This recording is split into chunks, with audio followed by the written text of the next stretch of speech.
минбаъд шаҳрвандони тоҷикистону қазоқистон бидуни сабт метавонанд то 3 рӯз дар кишварҳои ҳамдигар истиқомат кунанд.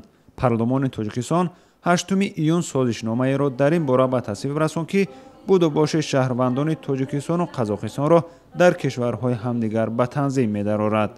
То 30 шабона рӯз истиқомати муваққатӣ бидуни бақайдгирӣ бисёр як таҷрибаи хуб аст.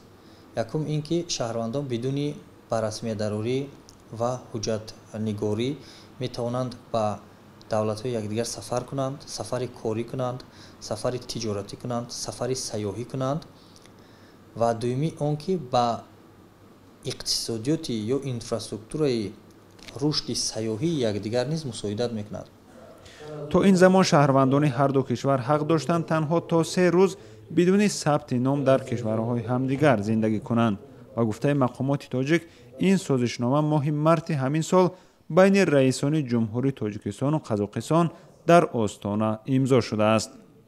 созишномаи мазкур барои рушди фаъолони ҳамкориҳо байни ҷумҳурии Тоҷикистон ва ҷумҳурии Қазоқистон ҷиҳати ба низом даровардани тартиби бурдубош ва бақайдии шаҳрвандони тарафҳо дар қаламрои якдигар равона карда шудааст.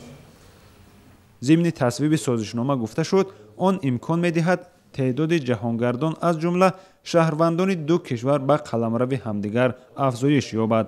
ҳамчунин ин созишнома имкон медиҳад муҳоҷирони кории тоҷик дар Қазоқистон бо шароити содатар худро дар неҳодҳои муҳоҷиратӣ сабти ном кунанд.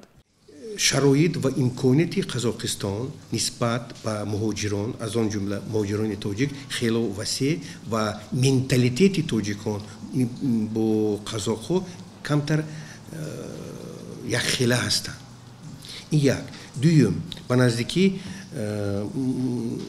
мудири шӯъбаи муносибатҳои байналмилалӣ Дагира Назарбаева пешниҳод намуд, ки мисли Шенген, визаи Шенген барои Осиёи марказӣ ташкил карда шавад. Яъне байни ҳар як ҷумҳурии Осиёи марказӣ тавонанд ки ба якдигар бемамоният сафар кунанд.